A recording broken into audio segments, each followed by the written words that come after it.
to see that vision and see how those phases unfold. Before we get started, I wanted to invite Deputy Mayor Mark Neal to offer a few comments.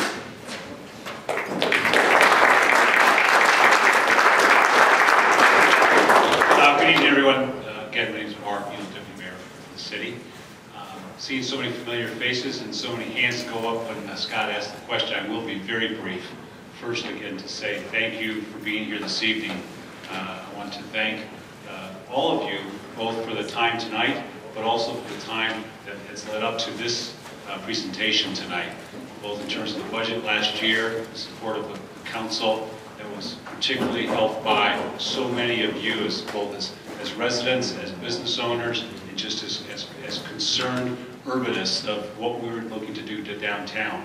So this is the next phase. I think Ian this evening will take us through the work from the beginning, but then quickly get into the staging discussion, which is really the focus for this evening. So I look forward to be, I should say perhaps, I think I'm, if not as excited, maybe perhaps even more excited than any of you to see what's come up this week. We know we're trying to move at a good pace, but also one that's well informed by all of you and the information that we have on the opportunity. So with that, I'll turn it back over to Scott and say I'm looking forward to the Q&A as well.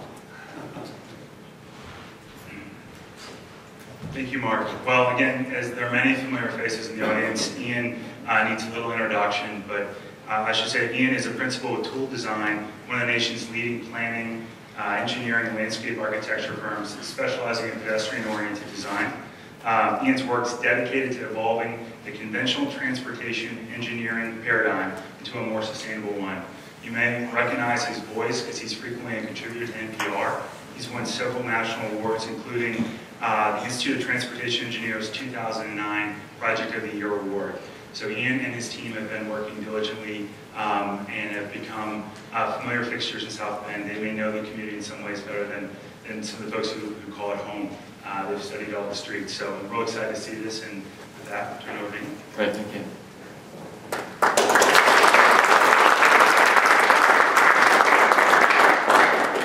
Hello, everybody. Is my microphone working first? Yes. Okay, great. Thank you for coming out again. I also want to echo a thanks to all the folks who have contributed over probably the last 7 or 8 months. We've been working together in small groups trying to figure out all of these pieces of the puzzle to make them work out.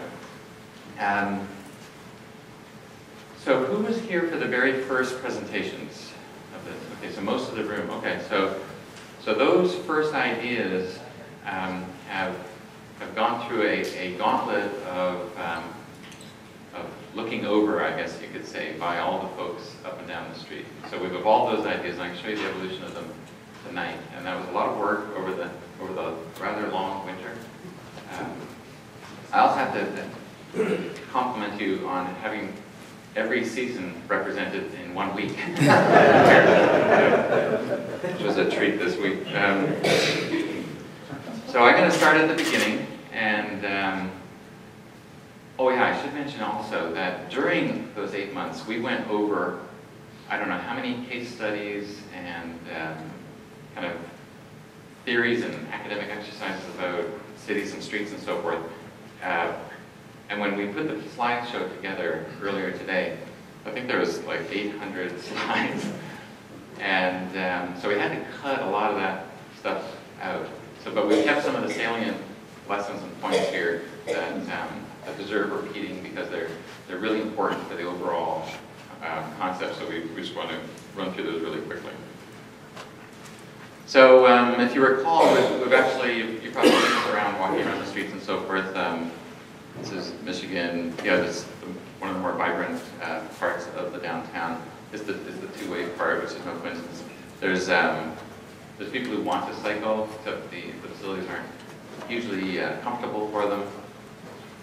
This is the reason that the city's here.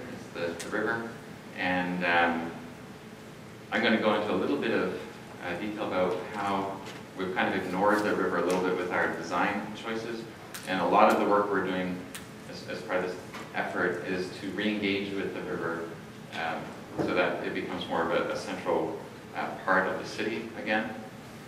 So here's the river. This is the kind of the last kind of open space in the downtown in front of the old restored theater.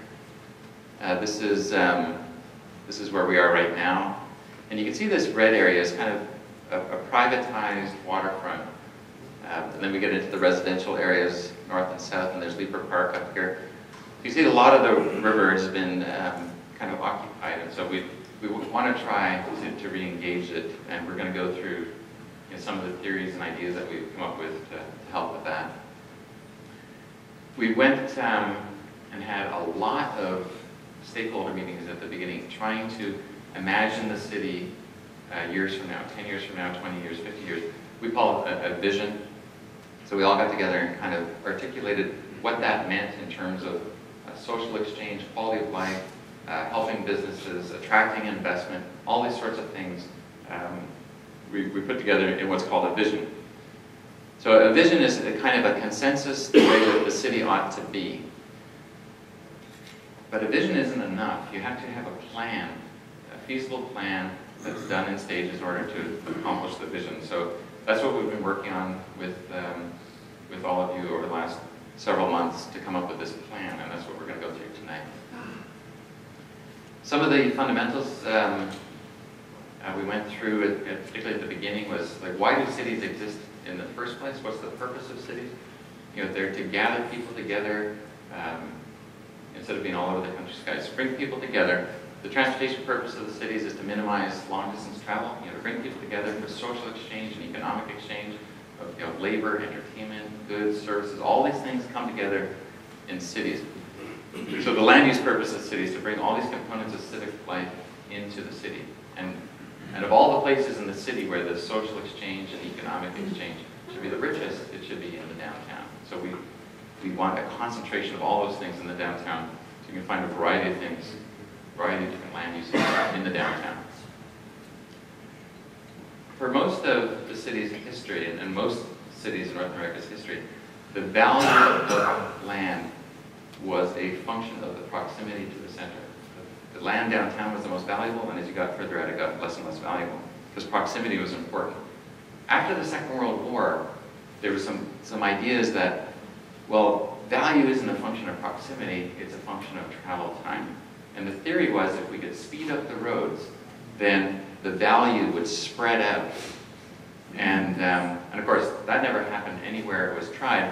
And for example, here's Maine. It was sped up, and the value didn't stay on Maine. It actually devalued, and the value was exported to the malls and to the suburbs and so forth. And so what we want to do is reverse those trends and start getting value coming back into the city and people coming back into the city. And so here's just some kind of afters and befores. So here's an after slide, and there's the before slide. It used to be a little bit more vibrant on that corner. There's an after slide and the before slide. And so South Bend used to be a very vibrant place. There's all kinds of things in the city. And we can't turn back the clock, but we can certainly create conditions that would attract people and investment. And here's an old postcard, and you can see just the complete fabric of the downtown.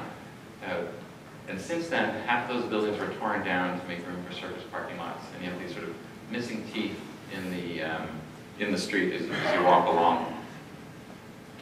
We went through a lot of case studies together. I'll just show you one right now. We went through probably dozens over the course of the months. But this is fairly analogous to South Bend. This is in Chattanooga. And doesn't that look like San Joseph, along the waterfront? And there's their aquarium. So they tried to build an aquarium to attract people and everything downtown, and it didn't work. They hadn't got their fundamentals right. And one of the fundamentals was you couldn't access the water and you couldn't walk around. So we reworked their street network, and we came up with a vision for the waterfront road as a two-lane street with linear parks and paths, very similar to what we came up with together here. And there it is before, there it is under construction. And since it was built, they've had all kinds of festivals and so forth, and it's a really great place for social exchange. And people can't imagine having that highway there today. And it's actually attracted hundreds of millions of dollars worth of reinvestment into the downtown. So I think we're all pretty familiar with how to accommodate trucks and buses and cars on streets. We're getting better at making what we call complete streets, making streets friendly for cyclists and pedestrians. But I think what we want to do here is to look at the static users of the street, the business community, the institutions, the homes that would love to come downtown, and the recreational facilities in the waterfront. We call these the static users. Combined, these are what we call the vulnerable users. And what we're trying to do is create a network of streets downtown that accommodates the motorists, but also helps all these other user groups thrive in the downtown. The capacity of the street, according to my profession, which is traffic engineering, is how many cars can cross a line in an hour. But I think we all know that the streets have the capacity to create identity for the city, to be recreational facilities, still to move traffic, they can nurture businesses. So streets can do all sorts of functions. And the idea is to come up with designs for the streets that fulfill those multiple functions. Does anybody recognize this? You might have seen this before. Anybody know what that is? It's a horse, yeah, it's a horse. Okay. How about that? Anyone know what that is? I'll give you a clue. It's a mammal. It's a manatee. Okay, so that's a horse and that's a manatee. And if you know anything about mammals, both these animals breathe air. They have warm blood. They have kidneys. They both eat grass. So there's a lot of similarities, except the big difference is their bone structure. So with their different skeletons, this one can run around on the ground, and this one swims in warm water. The same thing with cities. There's the skeleton of this city, there's the skeleton of that city. They both have parks and offices and houses and so on. But because of the bone structure, they have completely different outcomes.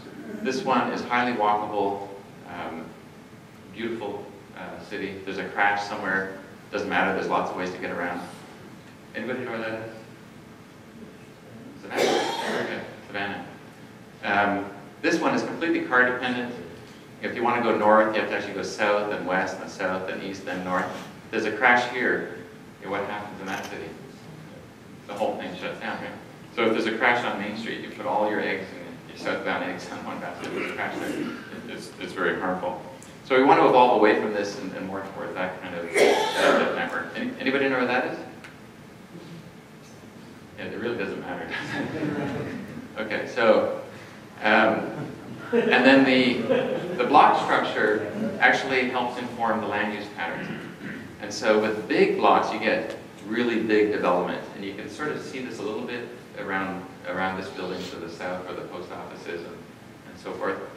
With a more urban block structure, more downtown-oriented block structure, it creates more of a human scale development pattern. And within these quarter-mile walks, in this one you can only walk around the retail area. Here you can go to homes, to offices, to retail, to parks, to everything, because there's a variety of uses. Here you only have one routing option, so it tends to get oriented towards cars. This you have multiple routing options, so it lends itself to walking and cycling. And the streets can be smaller. You have lots of streets sharing the loads, and so they can be more pedestrian-oriented and more bike-oriented, and still carry the traffic that is carried over here. So this is kind of a cartoon with a connected network. You can actually get where you want to go easily on foot. With big streets, you know, like Maine is right now, it's kind of harder to cross the street. So we talked a lot in the last few months about comfort on the streets, how to design the streets to be comfortable. These streets are both 30 feet wide, and they both have mature trees and houses along them. But this one's designed differently. The trees are closer to the street, and that's a far more comfortable street to walk down or cycle down, just because of the design. So comfort's important, so we want sidewalks, we want bike facilities, but also we want that sort of natural surveillance that buildings provide with windows and doors and so forth, and you know, feeling of enclosure with trees. That's what makes people feel comfortable, and they'll spend more time downtown and walk further and walk past more businesses. During our time here, we've referred to a number of different design guidelines. There's lots of these guidelines coming out encouraging planners and engineers to exploit the flexibility that we have in street design these days. So we would like to do that. Here's some of the stuff that you'll find in those guidelines. These are protected bike lanes, so people feel comfortable riding their bikes. You know, right now people ride their bikes, but it's a small percentage of the population who are willing to do that. What we'd like to do is cater the facilities to a much larger potential population of cyclists. This is the same sort of thing, protected bike lanes, but it also includes on-street parking, so it doesn't preclude on-street parking. And all sorts of cities are doing this kind of thing now with great success. People are riding their bikes, businesses along these streets are thriving. So it's been really good news in a lot of places. And then over time, we can take these more sort of temporary installations and reconstruct them as budgets become available into more permanent, more aesthetically pleasing looking facilities. So you get most of the benefits at the beginning, and then over time rebuild it to look really nice. All of these things can be done to be friendly with cyclists or for busing. So there's a nice bus stop. The cool thing about this is that the bus can pull over and stop without blocking the bike lane, which is kind of nice. So we've looked at a lot of these things around the country, and this is sort of a typical chart. You'll find that when you do these sorts of projects that the number of collisions drop. This is a whole bunch of different, what we call right sizing or road guides. And these are the traffic volumes, and if you take the time and look at that, you'll notice that it still accommodates the traffic. Sometimes the traffic goes up a little bit, sometimes down a little bit. Most of the time it's about the same. So we're planning for it to be about the same, but with room to grow. That's kind of been our approach here. What does AADT stand for? Oh, AADT is annual daily traffic. So this is like a typical day in the city. That's the traffic volume you'll find. That's a 24-hour volume. Yeah, if I'd actually say some jargon that you don't get, please bring that. So that's not a peak volume. Correct. A daily volume. That's a daily volume. Average. And then when you look at the effects on businesses, so these are the vacancy rates were high before and they go down significantly. So these sorts of things, when you make streets more friendly towards people, it tends to help businesses, and that's been verified in several cities. So here's a figure ground of your downtown, and the dark areas are the buildings, and you can see there's a lot of missing buildings that used to be there when you saw in the postcard. And most of those are parking lots. And so over time, what we'd like to see is those buildings still in, and perhaps those parking lots get consolidated into garages and this kind of thing. Another concept that kept coming up is what we call the confluence. And this is one of these hidden things that nobody thinks about, but in your city is particularly important.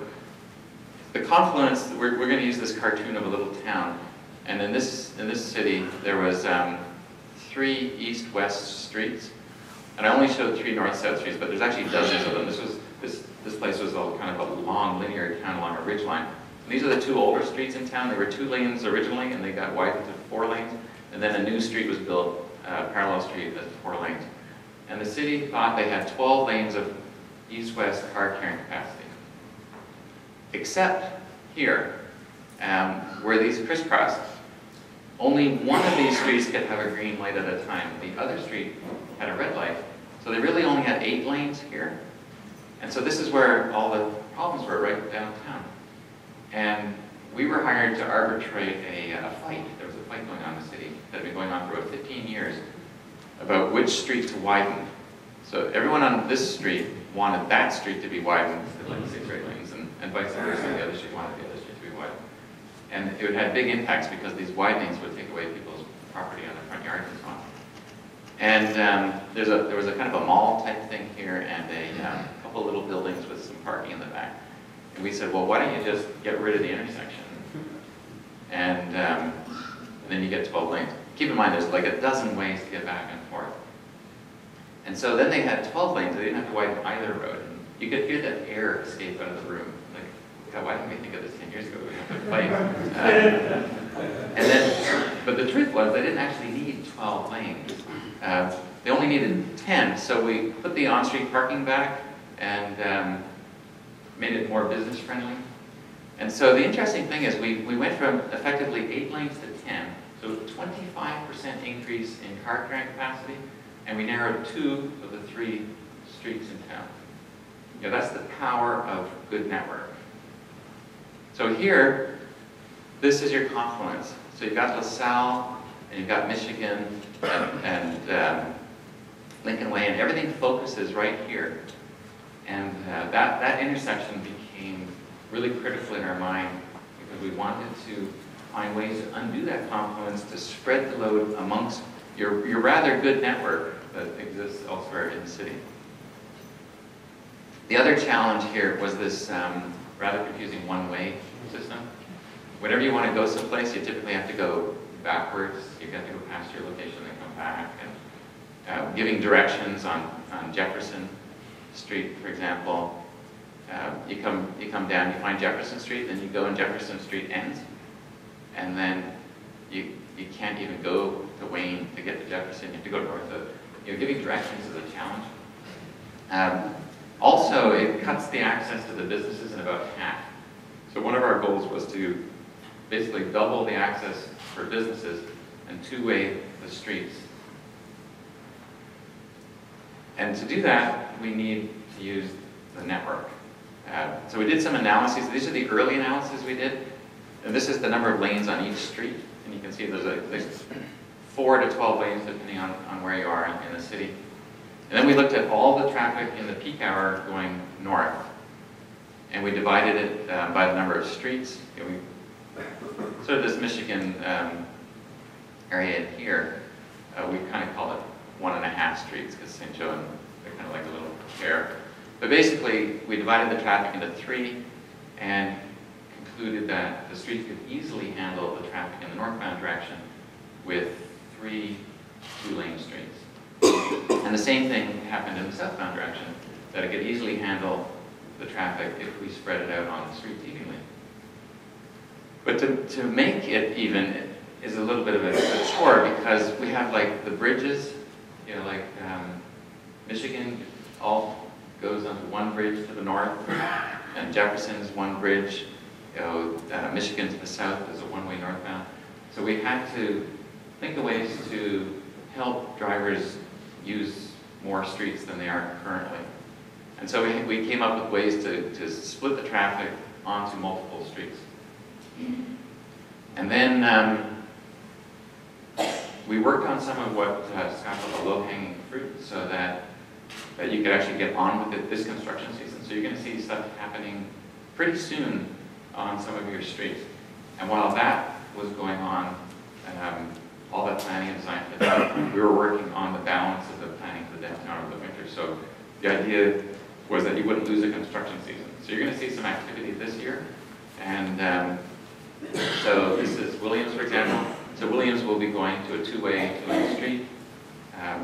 And then Lafayette will also be going to a two-way, two-lane street, which is really cool that you can actually get something like that done within a year while doing a whole plan for your downtown. So excellent work on that.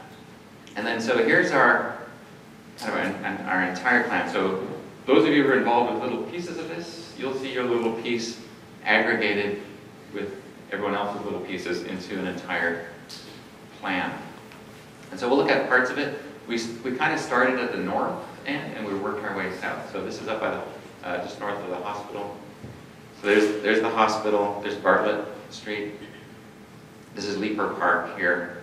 And when you do the analysis, when you talk to the stakeholders and walk around, you'll find all sorts of problems up there, like this really cumbersome entry area, a lot of odd loading, a lot of pedestrian conflicts, difficulty finding the entrance to the garage. You notice if you drop someone off, you actually have to leave and then go on the street and go into this really, it looks like you're in England here. You kind of come out the wrong way and everything.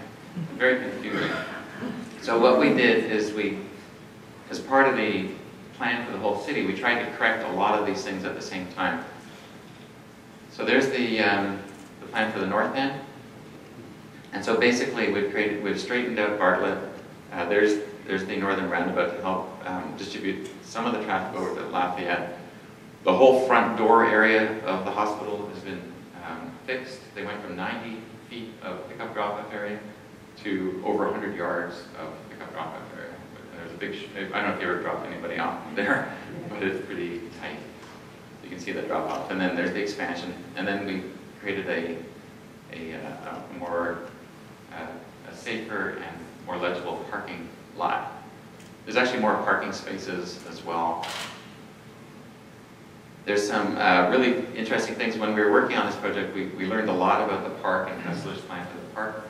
And if you recall any of the history of the park, Main Street used to go right through the hospital and into the park. And there was this formal garden and everything up here.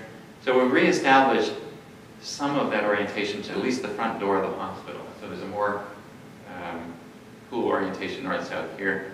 This nice feature right here at the roundabout. And then it creates some great development potential on that parking lot in front of the hospital. And perhaps a parking garage could be built in there with development holding the park nicely.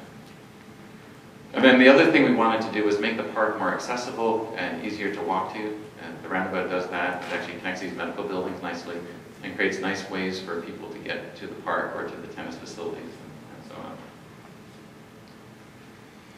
Let's take a look over here on Lincoln Way. This is one of those other places that we needed to focus. Now, for those of you who are familiar with this area, this Madison-Marion is a one-way pair as well, and it leads to this intersection. And to get to the hospital area from the west, you actually have to come south and back up, or way south and back up. So we'd prefer people to be able to get there directly, again, to take the load off that confluence. So we coordinated this with, you have another planning effort going on the streets that lead out west towards the airport. So this is coordinated with that effort, and they're doing what's called a road diet from 4 to 3 lanes. And so we've respected that. And this is where the traffic can split in either direction. And this will become a 2-way street, so you can actually get to the hospital garage, you can get to the emergency room, you can do all that directly without having to go down to LaSalle. This works both with the roundabout and with the signals. And for budget reasons and so forth, we think it'll be signals for a while, but over time, when funding and grants and so forth become available, it can get switched out to a much more aesthetically pleasing roundabout. And it also creates some nice development opportunities. If you look here, it's got a very peculiar block structure, an alley structure, highly confusing, not very pedestrian friendly. And we can clean that up and create a development opportunity there in what we would call a node along that corridor. And it could use help in terms of economic development along that corridor. So this is a typical roundabout, and I just wanted to show you the analysis for these things. This is what we call circulating traffic going around it, and this is what we call entering traffic. So we analyzed all of these roundabouts to see if they would handle the traffic loads. And what happens is they kind of meet here. You see how the 2 arrows come here? So that's the critical piece right there, and we have 4 of them. So we have to analyze all 4 approaches for each roundabout. And then we have a chart where we graph the entering traffic and the circulating traffic, and where those 2 lines meet. If the intersection is below this capacity line, all 4 of them, we know the roundabout works. So we tested that roundabout on Lincoln Way. So here's the entering traffic, and here's the circulating traffic. So that roundabout won't even be breathing hard. Like that's what a 1-lane roundabout can handle. In the peak hour, you'll be able to go through there at level service A with no difficulty. You'll be able to cross the street easily as a pedestrian, and it will be beautiful. It will save you a lot of money in terms of maintenance and electricity and so on. And we also did a more rigorous analysis with some equations and so forth, and it confirmed what our little planning analysis showed, and it has level service A. So let's look just south of the hospital for a moment. So there's the hospital. There's where the 2-way street splits into the Michigan main pair. And that's what we came up with to make the north-south streets 2-way. So we have the roundabout here, and it's a combination of 1-lane and 2-lane. You can see the 1-lane part here, and then most of it's 2-lane.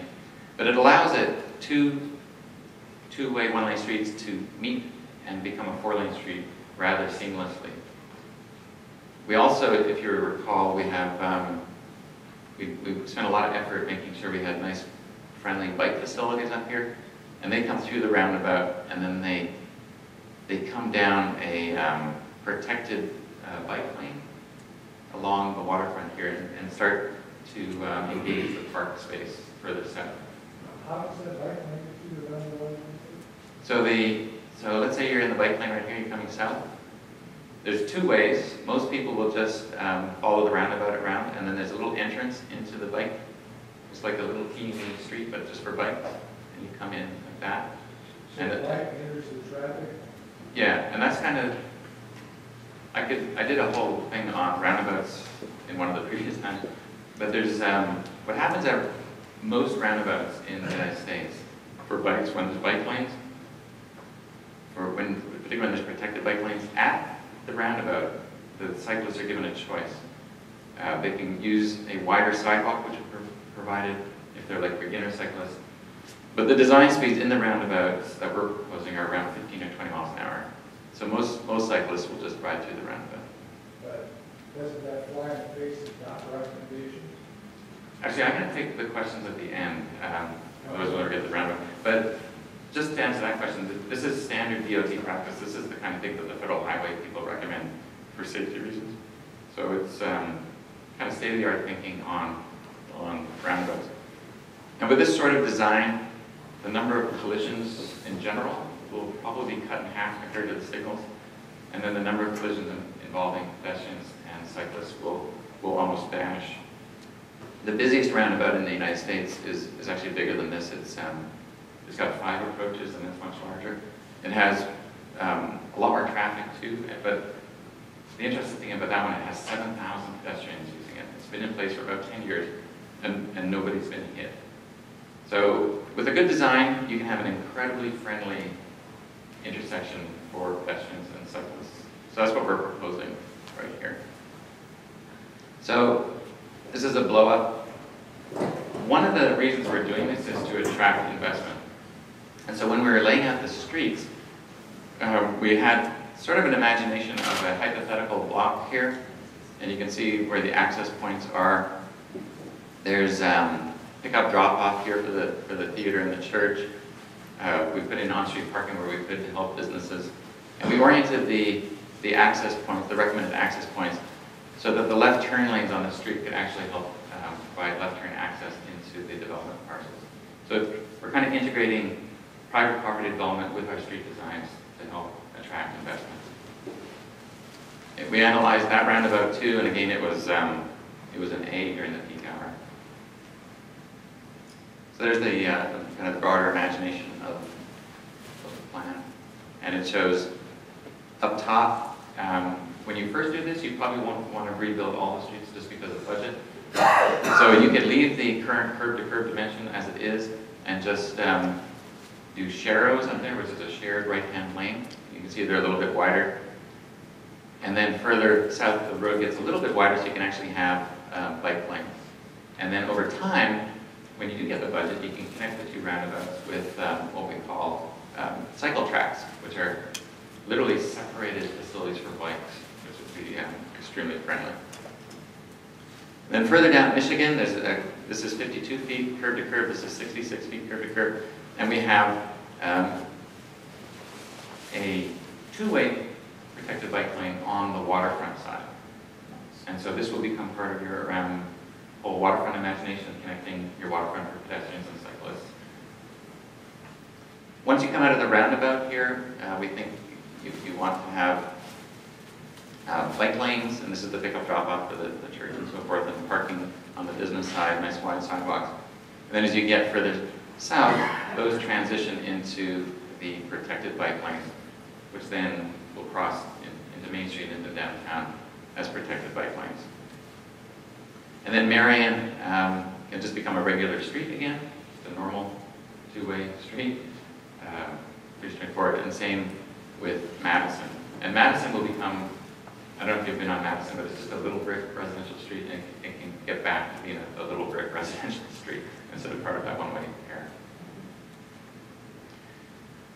So we did some pretty rough planning numbers at the beginning, and we sharpened our pencils. We got better data from the MACOG folks who have up-to-date peak hour traffic counts, and we did a little bit of more rigorous analysis for the traffic control in the downtown. And so here's, see, there's Maine, Michigan, and St. Joe. So we're looking at the traffic lines north-south and east-west. And what we wanted to do was provide friendly intersections so people could walk and cross the streets easily and without a lot of expense. So a lot of those signals down there aren't necessary. I don't know if you've waved downtown at a signal when there's no cross traffic. Yeah, we see a lot of that, and a lot of pedestrians will come up to those signals and there's nobody there and they'll walk against the red light. You know, that happens all the time. So we think that we can change the traffic control to make it much more pedestrian friendly, much safer, and much easier to maintain and cheaper to maintain for the city by removing a lot of that sort of highway clutter, I guess you could call it, out of the downtown. And so all these arrows represent, you know, the various lanes. Those are the two roundabouts that you saw in the concept. So this is what when we put together all the designs, that's what it looks like in the downtown. And we can look at the cross sections of all the street. These are along Colfax. Stop signs can work, so we don't need the turn lane anymore. You know, when you're at an all-way stop, you can turn left because the person opposing you stops. So you don't need a gap and a protected arrow or anything like you do at signals. So that street can be a whole lot friendlier and made bike-friendly and with on-street parking. Still the same traffic. Same with Jefferson. That bike imagination can come right through Jefferson. And then on Main Street, initially, while we're trying to do this within our means, we can just restripe the street to include the protected bike lanes and move the parking in like you saw on the slide. And then over time, again, as budgets and grants and stuff become available, incrementally change the edges into more the more permanent look. And then if you want, so this could be one of the intersections near the courthouse. If you want, you can put in monuments, and there's your protected bike lanes. You have some nice bus stops and so forth. So you can start getting a really civically cool downtown with art opportunities. Now this is the waterfront area, and this is what we think is one of the later phases. And we see something like we showed you just in Chattanooga. It's a big 4-lane road right now. Once the other 3 streets are working, we see something more like this, that it's more waterfront oriented, it's more recreational oriented. So we have a wide sidewalk, and we have the cycle track. So this is where we are right now at the convention center. This is the parking lot. And I want to talk a little bit about this, what we call a super block. You see the size of that block? You see the size of this block and this one? Compared to a normal city block, they're huge. And there's a waterfront there. So we went through a lot of analysis on this, but I'll just show you two little parts of it. So these blocks, let's look at A and B situations. There's the waterfront. Think about these blocks as being identical in size, except here you have the narrow dimension of the block facing the waterfront, here you have the wide dimension facing. So which city, all else being equal, is more valuable, A or B? Anybody have an idea? A, yeah. Literally you have double the relationship with the amenity compared to B, because all of these addresses have some relationship to the waterfront. Now let's compare B and C. So this one has a public street along the edge, and this one has private buildings along the edge. Which one do you think is more valuable, B or C? B, that's right. And that's because the edge is public, and people perceive this public. Over time, when private development is here, people get this sense of territory, and other folks feel uncomfortable going there because they think it belongs to these folks. And when you go to cities, you'll probably notice that pattern yourself. So here's a block structure. Let's say the amenity is down here, and there's a railway track. Which neighborhood is more valuable, this one or this one? Yeah, obviously this one, right? Because they're on the wrong side of the track. The reason it devalues is because the relationship was severed because of the lack of connections. Now, it doesn't have to be a railway track. That could be just a series of buildings too. But that relationship is what's important, and that got severed because the streets don't go through. So when you look at this area, all of these buildings do what I was just suggesting. They provide that private frontage on what is public property right here. And the value of the waterfront doesn't percolate past that into this area. So when you look at the concept that we developed while we were working on this part, we rearranged the entrance into these buildings to access the roundabout, which is used to allow Jefferson to go through. But that, someday, if this were to redevelop, it allows a block structure to be put in here of a more urban scale. And if there were a street through here somehow, then you could imagine a more permeable edge which would pull the value of your waterfront deeper into the city and add value to this whole area. So that was a very key part of this. And here's our plan to distribute the traffic between the Waterfront Road and Michigan. Let's just zoom in. This is the parking lot just south of where we are right now. So we would like Jefferson to continue through. There's a few challenges here. There's a loading dock, so there's not a ton of truck traffic coming in and out of there. So we have a kind of a shared space plaza that the truck can go across when it needs to. But we see this block as a redevelopment opportunity. So this whole thing is set up so that that can happen, and we have good access, and we create an entrance into a potential waterfront path up here. And then that path goes under the bridge and carries on further south.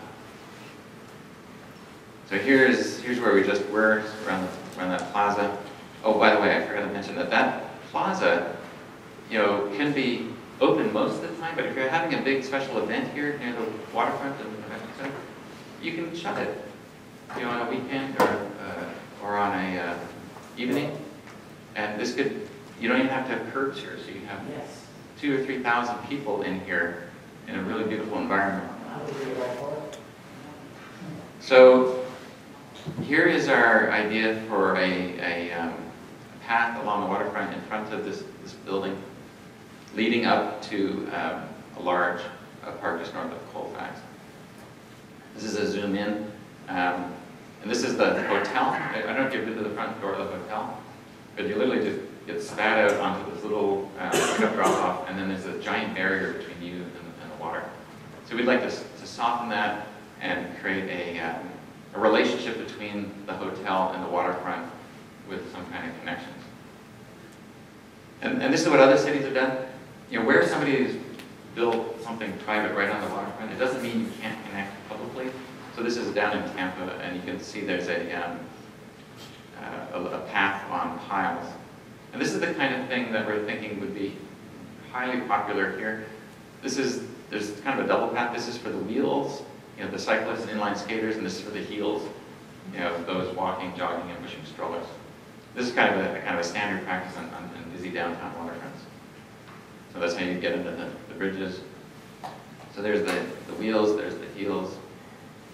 And so that path would come in and under and could continue conceivably up past where the McDonald's is and so on, and get eventually up to Lever Park. So this is in front of the theater here. This is Colfax. This is LaSalle. This is Michigan. So we see Michigan going through. It's a two-lane, two-way street. This is the St. Joe. It comes through and connects in here. Now keep in mind, we have really three corridors doing the heavy lifting. We've got Lafayette, we've got Maine, and we've got sort of Michigan, St. Joe. And this is where they come together and then become one as they go up to the hospital. And what we'd like to see up here is a larger kind of forecourt in front of the theater. If you've been there, it's kind of tight. They could use some more room in the front. And then a larger kind of flat space up top where you could have large events. We imagine some kind of multi-purpose area here where you could do concerts, you could have a splash fountain. It's big enough that you could have a skating rink if you wanted to. And then over here it's kind of a terraced down area because that's a little bit steeper. in here, we would imagine also having a curbless space, so that, again, if you had a giant event, somebody in a wheelchair could get around easily, or any mobility impairment could use this space nicely. One of the things that we want to emphasize is the view corridors. You've got some incredible architecture there, and you know, the view to the marquee of the theater is really important from the bridges and from the intersection. So this is what used to happen up there. This is a kind of a famous local picture, and that's the kind of thing we'd like to enable to happen in the future. So that's what's there today. It doesn't really, it's not conducive to that kind of activity right now. And this is the kind of, this is a street we did in Orlando, and it used to have just been a regular street. And in fact, during the day, it is a regular street, and then it can be shut for big events, and it's quite a meeting place. And you have that opportunity in front of your theater. And then if you wanted to, you could put a splash fountain for the summertime, very popular with the kids. And then at the north end, it gets a little steeper, so we have this sort of terraced idea, somewhat like you saw in the Chattanooga slides, where you have the terracing down where all the concerts were. You can see there's the flat part up here, and then it terraces down. So here's some ideas of how that might work. Pump some of the water out of the river up, and it could flow back down to the river. There's some terracing. This is in the Chattanooga, I think. They have a pretty steep waterfront there. So that's the kind of waterfront opportunity you have, and that would kind of sew your side of the river together somewhat like it's on the other side. So there's the whole overall plan. And here's the staging part. So this is what's going on right now. This is about to break ground. So this is William and Lafayette. This is Jefferson.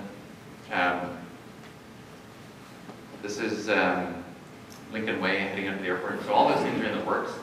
And those were planned early during this process, and we're about ready to break on those. The kind of low-hanging fruit that helps prepare the downtown for what's to come. And then a logical next step is to do the Madison Marion pair, do the roundabout up at Bartlett, and start preparing Michigan. And then after that, oh, I forgot. Also, a logical next step is you've got quite a long distance between downtown and Chippewa, where the one-way pairs end towards Highway 20. And so during this next phase, we would suggest that a lot of the signal work get done. Because when you change a one-way street to two-way, the traffic signals only face one way. So you need another traffic signal on the other side. And you could put all those in ahead of time and just bag them until it's time to open it up. So you need to do a lot of preparing all the way down to Chippewa in order to open up this two-way street. And then the next phase would be to open that up, and then and as part of the early part of opening that would be to complete the roundabout up here by the hospital and the one down by Chippewa. And I'll just show you a phasing of the Chippewa one for a moment. So there's Chippewa, there's the church, there's the funeral home, for those of you who are familiar with the area. The roundabout almost fits into the existing intersection, first of all. And so it would look something like this initially, and so the one-way traffic would still go up and down, but when it was time to convert with some minor modifications, it can be altered very quickly into the two-way roundabout. So it's kind of a Chinese checkers game when you're trying to correct a one-way system. But with thoughts like this, it makes it a lot easier. And then, most of the property owners are untouched. There's a little clip on these corners, but there's a little growth in the property here, so we think the church can be whole in terms of its parking. Now, this was the very last thing we drew, so and a lot of this is still conceptual, so we still need to work on this in a lot of the other later phases that we designed recently. But ultimately, when you're going north in the future, when this is two-way, the reason we made this 2 lanes is that if you're in the right lane, you can just continue straight up Michigan. And if you're in the left lane as you come off of 20, you can go easily up Main Street without having to encounter a signal very seamlessly. And you can do the same thing going back. So it becomes a much easier way to go north or south without the signal. So we did an analysis on that, and this is in the peak hour down there. So again, a one-lane roundabout isn't even breathing hard during the peak hour down there. And we're putting in a two-lane roundabout because of the wayfinding, or partially two-way roundabout. So again, it's going to work really well for the traffic and really easy wayfinding. Plus, it'll be attractive. And there's, if you know the area, there's some church parking on the other side of the street, and it's difficult to cross the street. This will make it a whole lot easier for the churchgoers to get to church from the parking lot. And there's the more complicated analysis. So with a one-lane roundabout, we have a B with the two lane, and of course we have an A-level service during the peak hour. So that was the phase we just discussed, and then the next thing is, as funding becomes available, you can start building the roundabouts, like here at the end of Marion, and then down here on Western. And this one enables you to do your waterfront ideas. So for a lot of the time when this is still one way, you could just change the signal down here fairly readily and have this intersection at Western operate with signals. And then, again, with funding and so forth coming in, it can be converted to the roundabout, which makes the St. Joseph Waterfront Park and cycle track feasible. So then there's, so this is some of the more expensive stuff because it involves the park and the terracing and all that sort of thing. So that would be towards the end when the grants and so forth would probably be more readily available than next year, for example. And then some of it might be done with a redevelopment project, like just south of this building where that super block is. Some of that work can be done with redevelopment. So that's basically the plan in a nutshell. And at the end of the day, we see a much more coherent and legible downtown that's far friendlier for the business environment, far easier for people to walk around and cycle. We see the downtown connecting to the waterfront, just like we imagined 8 months ago in our vision. And the same thing's happening on the other side of the river. They've engaged the river probably better already than we have on this side. But you can see how the downtown will start to be imagined as both sides of the water with the river going through the center. And it will be connected to the hospital. And you can imagine those blocks filling in with development like we described. And then you can actually walk to and from the hospital to downtown, which would be very exciting. So with that, thank you for your attention, and let's take some questions.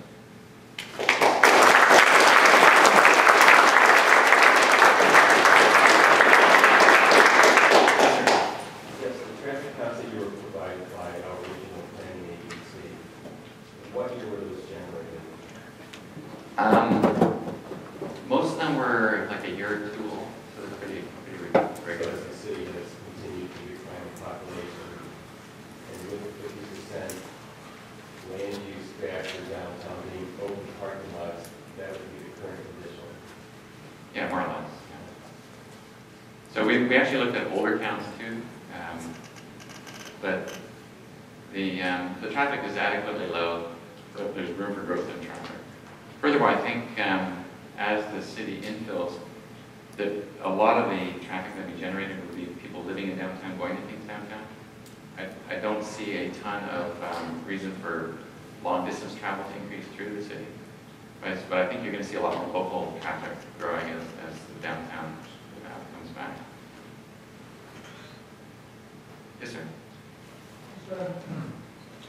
Traffic numbers have been pretty big throughout the department. My confusion is how to clean anything down. Originally, they were showing that Beaver Park could be 1,500 cars per hour. However, that was not specified as whether that was an average or a peak. And then the downtown indigenous traffic was set at 350 cars per hour. And the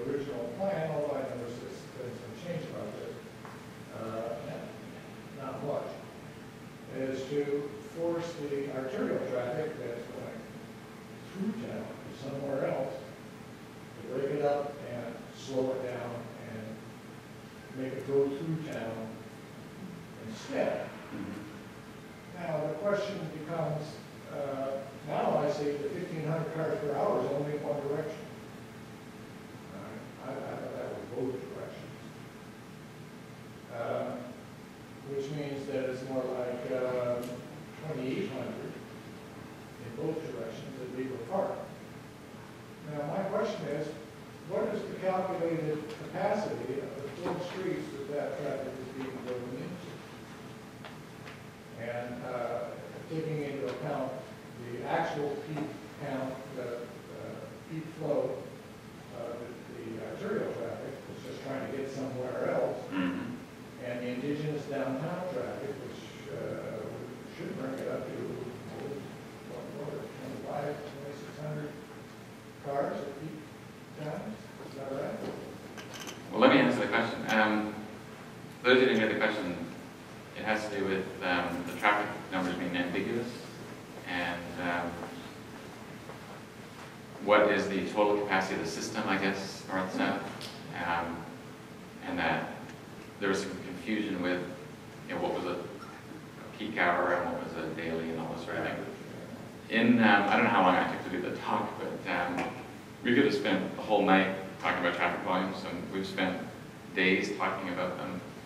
And I don't think anybody in the audience is going to get a clear picture of all of the nuances of the analyses. And I don't think I'll be able to describe that right now.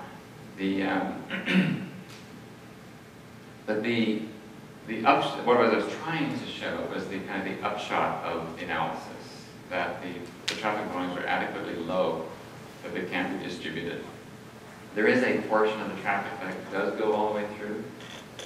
We don't have the benefit of what's called an origin destination study to determine how much is going through. But if it's like other cities we've worked in like this, it's probably in the order, probably 20% goes all the way through. And the rest is going to the hospital or downtown or to neighborhoods and so forth. So some of that through traffic may go on to some of these other streets. Some may just stay where it is. But the key to downtowns, when you're trying to revitalize them, is to have the through traffic go through on the downtown's terms, as opposed to some sort of highway imagination where their desired speeds, which is to go as fast as they can, you could assume, trumps the safety and the walkability in the business environment and so forth. So what we've tried to do is create an environment that handles those loads easily, but have them go through at speeds that make sense for all the other objectives that we're trying to achieve simultaneously. The reason we can do this is because you've spent a lot of money building this enormous highway system around this area. So if someone's going a long way, they have options to use a much larger highway system. And that's one of the reasons why the DOT is willing to relinquish these streets to the city, is because in their minds and in our minds, these have long since ceased to have a state function. The reason they've stayed a state road for so long is because nobody wanted to maintain them. Not that it was important for long distance trucking or anything like this. So the idea is that if we want to bring life back to the city, is to design the streets to serve the downtown, the business community, the people that live here. And if somebody who's going through, if it takes them another minute or so to go through downtown, the consensus is that is fine. Our city and our economic health and so forth is more important than their travel time, quite frankly. Well, what's about the studies, it's hard to tell which percentage are just people that live here in South Bend trying to get from the north side of town to the south side of town. As distinguished from those who are coming from Michigan on their way to Kentucky. Let's take another question. I don't want to argue about this tonight, but like you said, you can't distinguish them because we don't have an origin destination study. We get that. But based on other cities we're working with, probably 20%. But if you do actually want to get that data, you can do it fairly cheaply now. But chances are at a planning level, which this is the planning and conceptual level, those are probably pretty close numbers. So we're pretty comfortable with this. But if you want sort of legalized sort of analytical proof, you would have to do more rigorous studies. Well, my only point is trying to get to the nub of what downtown's terms are. And that's why the curiosity about the flows. It would appear, based on the numbers that were presented in this last flow in this space, that between the arterial flow and the indigenous flow, downtown's terms will be a traffic law. All right. How Here, did that really serve? I'll just repeat the question. The question was, what's the nub of downtown's terms? And based on your analysis, you think there'll be a traffic jam. The downtown terms were pretty clearly articulated during the beginning of this whole effort and reinforced throughout all of our stakeholder meetings. The vast majority of people in the city want a livable, walkable, economically successful downtown. Is that right?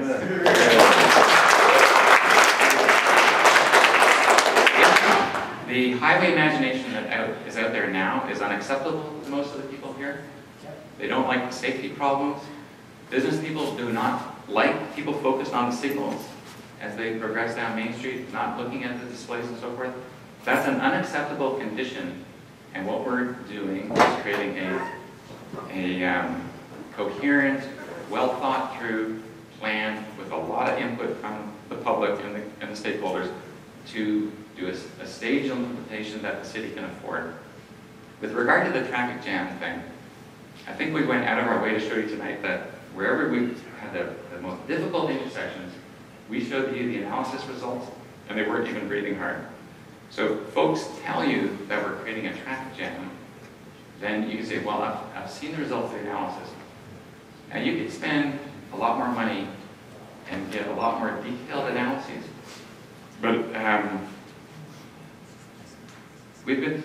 we can do those analyses, that our firm provides those services, a lot of people do.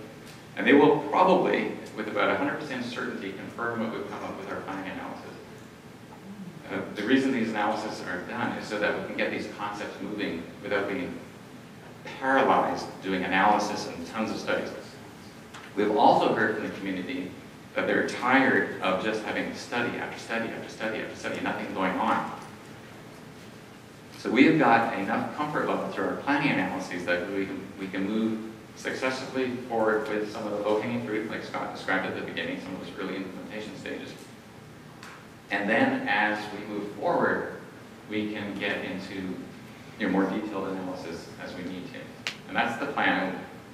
There will be more analysis to be done, but for the level we're talking about tonight in terms of concept, we feel pretty comfortable that the traffic will flow nicely, safely.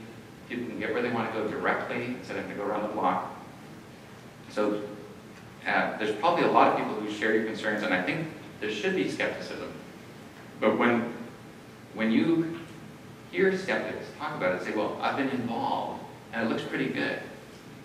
It'll all come out in the wash as the next phases sort of get thought through further. But I think we can move forward with pretty good comfort that we're on a pretty good solid ground on these traffic ideas. Yes, sir? You've been in other cities besides South Bend and seen these changes that you're suggesting implemented. Is that correct? Yeah, smaller and larger cities. Yeah, and so the 20% that's the average for those that are just passing through the city. There's a change in the speed limit, like if the roads as they are take 10 minutes to drive through South Bend, the roads as suggested would take, what, 20 minutes, 15 minutes? Yeah, we don't really know exactly what it would be. And in some cases, for example, on Lafayette and William, it might actually take shorter time to get through because you're not sitting at a red light. We've removed a lot of those red lights. But we're hoping that people go slower and steadier through some of those key intersections, like the one south of the hospital. It's operating at an A during the peak hour. So chances are you're going to go through there with a shorter travel time, but you're going to go through there at a speed where pedestrians can get across the street safely. So even though the speed's lower, you're not getting as many stops. That's the idea. Now, when you get down to Maine, where you could time that you know, we have this saying, if you design the street like a gun barrel, drivers will drive like bullets. and Maine is this gun barrel, and if you time the synchronization, you can get folks to go 50 down there, as long as the light turns green just before they get there. So the speed on that street is dictated by the signal time. The home run here is, instead of relying on a sign suggesting a speed to a driver, we would like the environment to tell the drivers how fast they have to be going. And you know through your own life experience, when you go to cities that are really nice and cool, you're not relying on the sign to tell you what speed to go. It's what's going on around you that tells you what speed to go. So we'd like people to come into South Bend and feel like they're in an urban, vibrant place with people walking and people parking, people doing business, people getting entertained and all that sort of thing, and go through at a respectful speed. And the speed limit sign is there because you got to put a speed limit sign on, but we're hoping that the streets more or less we call it self-enforced, the sort of desired behaviors that we're looking for. Yes, sir? So excited to see. One, just if you help me understand why. I looked at some of the things on Main. There were 2 lanes going in one direction and one in the other instead of a single turn lane. Is there a reason you don't understand the reason? Yeah, some of the diagrams, they're mostly for the dimensions, but what's out there is 1 lane in each direction with a left turn lane. So that was probably at an intersection where it looked like 2 coming, but the center one was a left turn lane. Yes, ma'am. It was the 5 phases, I believe. What's the projected time for the whole project, I guess? I mean, I know it depends on money and things, but it's... That's a good question. So the question is, what's the projected timeline? If all the ducks in a row happened and all the funding came in, this is probably a 3 to 5 year effort, I would guess. In a city with an equivalent effort, it took like 8 years in West Palm Beach, where we did a lot of very similar things. So it can take a little longer, but you have a highly competent staff here compared to a lot of the staffs we work with around the country. Hope this doesn't go to any of our other clients. But they're energized, they're working together. So I'm thinking that you could probably achieve a lot of this within the 5-year period. Maybe. But some might go into the 5 to 10, but that's quick too for changing a city. If you're changing the whole imagination of your downtown. Sorry. Sorry, yes, sir? I was going to say that those of us who remember when the city made many of these changes, which your recommendation, and I think the public feel comfortable in correcting, such as Jefferson Boulevard that did originally go through this, be the 4th iteration of Jefferson Boulevard last 30 years. An 8-year time frame was what it took the city to basically destroy itself downtown and to make the changes which we're going to correct here today. I'm okay with what I'm saying so far, but I think a lot of the skepticism goes back to the history of this community and how it's damaged itself very quickly. Right. Yeah, so your concern is that historically you managed to damage yourself and it takes a long time. Well, just like Jefferson Boulevard, always went through. Then it shifted south. Columbia Avenue was connected in part of that super block redevelopment urban renewal program. Then it was redeveloped again, and Columbia Avenue was cut off. So again, here's this before. Yeah, and in fact, he's talking about several iterations of which is harm the city. And what happened, all in the Second World War, I think we had this sort of collective amnesia about how to build cities downtown. Yeah, I remember as a young child being able to go downtown to department stores and theaters and all kinds of stuff, and in many places, and then watch that slowly erode. And I think it's because we adopted some rather wrong-headed theories without testing them for downtowns, like the one-way streets and this sort of thing, and not engaging streets with the architecture, you know, having these blank walls along the streets and this sort of thing. And I think cities have learned their lessons. You know, the cities that didn't do that are the more successful cities now. And so, and the cities that are going back to what we call urbanism are starting to be more successful and attract people and investment. And So those are the sorts of lessons that were learned over thousands of years, which were forgotten briefly during this rather dark age of transportation planning, that we're starting to correct now. So I'd like to think that your staff and the sophistication of the community is enough to recognize that when they see it, and go with what we call more traditional planning that's sort of had a sort of time-tested success. And just think of your favorite downtowns around the country. You'll see these same sorts of philosophies either had been applied or were applied recently that made them successful. And the ones that aren't successful probably apply the same sorts of things that were made here, which devalued the city. You go here and here. Yes, sir? Well, first off, I appreciate the master planning. I applaud it. I think having that vision for everybody to focus on is great. I really appreciate bringing it back to human scale. And appealing the fact that we're now getting a river back and we're melding the city back together is fantastic. I guess my question is to extend that. So you're master planning the downtown. How can we thematically extend that as other developments occur?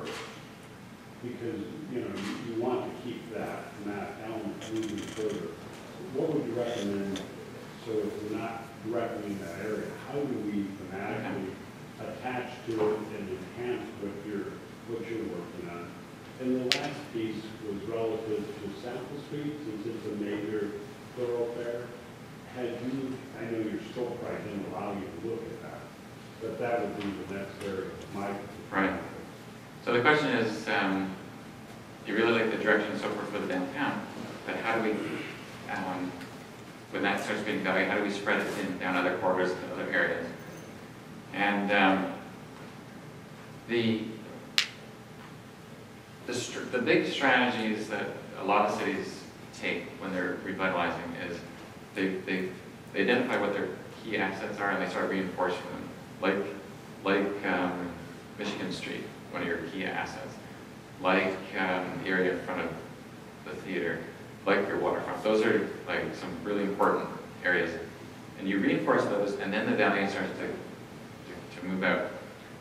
The cities that do a little bit over here and a little bit over there and a little bit over here, you don't get what we call a place, a critical mass where people identify as, this is your imagination of South Bend.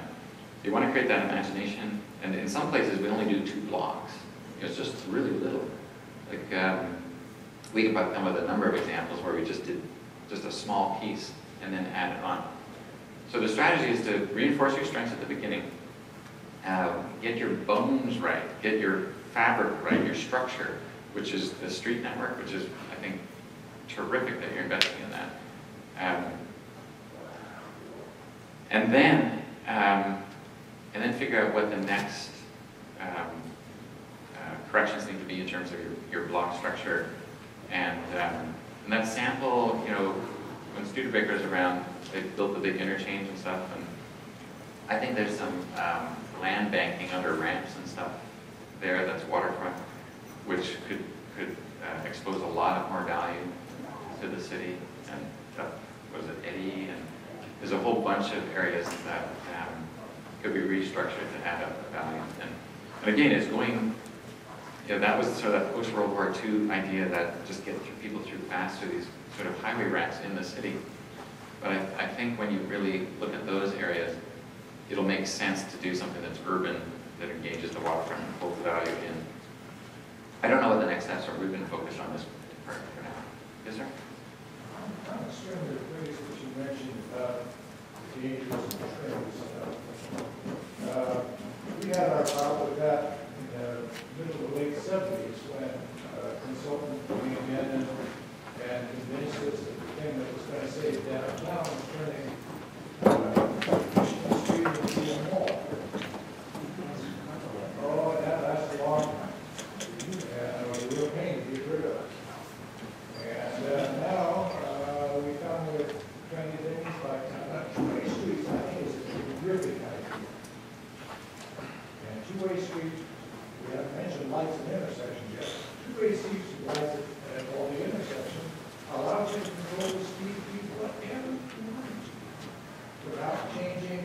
the volume flow of those streets. So I get a little worried when I see trendy roundabouts everywhere.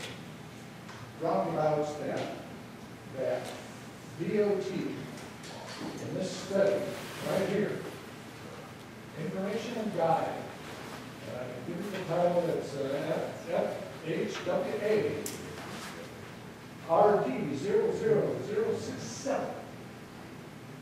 Has nothing good to say about roundabouts, and in particular, nothing good to say about two-lane roundabouts, which are much more dangerous both to automobiles and pedestrians than single-lane roundabouts, which are tough enough on pedestrians as it is. And the fact is, the only difference to a pedestrian between a roundabout and an absolutely uncontrolled intersection is that they go a little slower.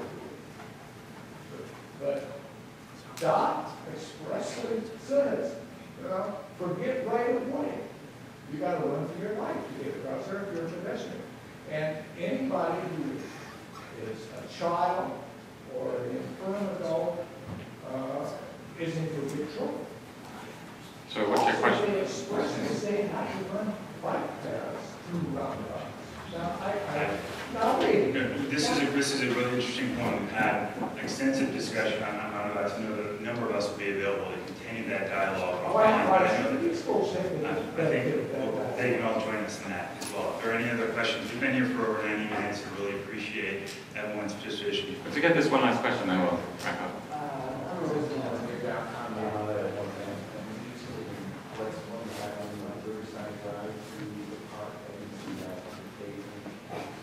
Yeah, if you recall at the beginning, we were thinking about that northern roundabout one block further north.